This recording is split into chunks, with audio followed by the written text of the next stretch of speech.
হয়েছে? ঘরের মধ্যে কে আছে? আরে ঘরে তো কেউ নেই। আমি একটু আগে দেখলাম একটা ছেলেকে ঘরের মধ্যে ঢুকতে। আরে তুমি কি বলছো? ঘরে কেউ নেই। তুমি কি করছো? আমি একটু আগে দেখেছি কেউ একজন এই ঘরের মধ্যে তো ঢুকেছেই। আরে না, তুমি ভুল দেখেছো। শোনো, আরে কেউ ঢুকেনি। আরে ওইদিকে কোথায় যাচ্ছো? আরে ভগবান, কেউ নেই। আরে তোমার দাদাও ঘরে নেই। তুমি কি করছো?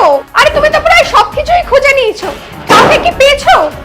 তোমার দাদা আসুক, আমি তোমার নামে কমপ্লেন করব। দাদাকে আসতে দাও না, দাদাকে আমি অলরেডি ফোন করে ফেলেছি, দাদাই ঢুকলো বলে। আর দাদা আসার আগে সবকিছু সত্যি কথাটা বলে দাও। কি হয়েছে ভাই? কি হয়েছে রে?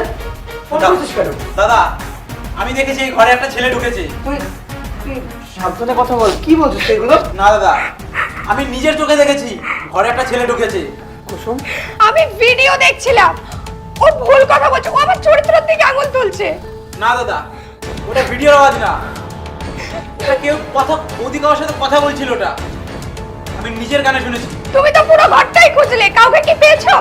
দেখ ভাই, ও এরকম করতে পারে না। ওকে আমি যথেষ্ট বিশ্বাস করি, আর ও আমাকে খুব ভালোবাসে। ও কখনো আমাকে ধোকা দিতে পারে না। হ্যাঁ দাদা, আমি নিজের চোখেও দেখেছি কেউ একটা ঘরে ঢুকেছিল।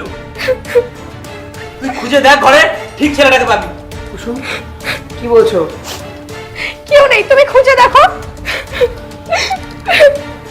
দাদা তুই এদিকে খুঁজে দেখ, আমি এদিকটা দেখছি। যা।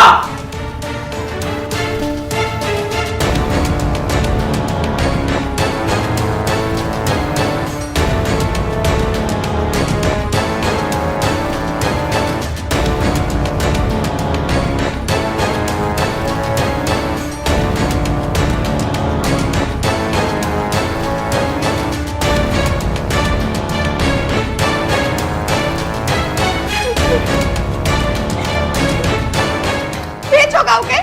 আমি তো বলেছিলাম কাউকে পাবে না। আচ্ছা ঠিক আছে, শান্ত হও তুমি। দেখ ভাই, আমি গোটা ঘর খুঁজলাম, তুইও তো খুঁজলি, পেলি বল কাউকে? কেউ নেই ঘরে। তুই ভুল দেখেছিস।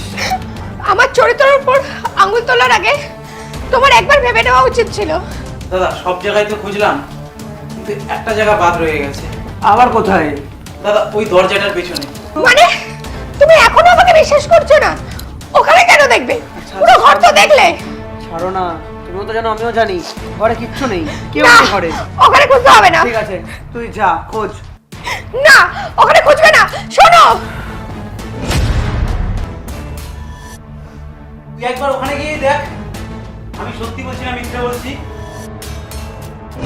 এটা তোমার ভাইয়ের প্ল্যানিং, আমি কিছু তাকে- জানি না। কেটা? বাবা, সত্যি বলছি না। হেই! আরে,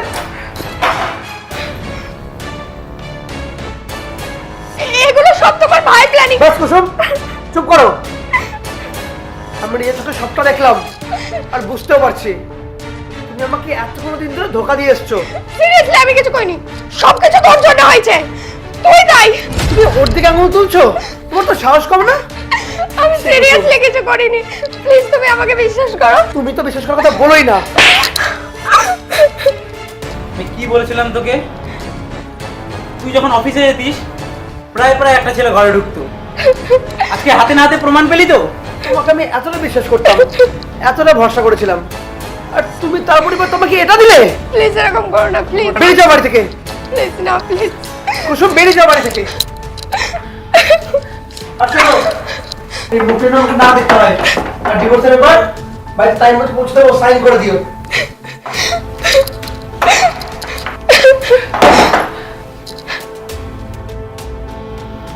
আমি তো বলছি বেশি বিশ্বাস করতাম, তার জন্য আমার বিশ্বাসের প্রতিদানটা এরকম করে দিল।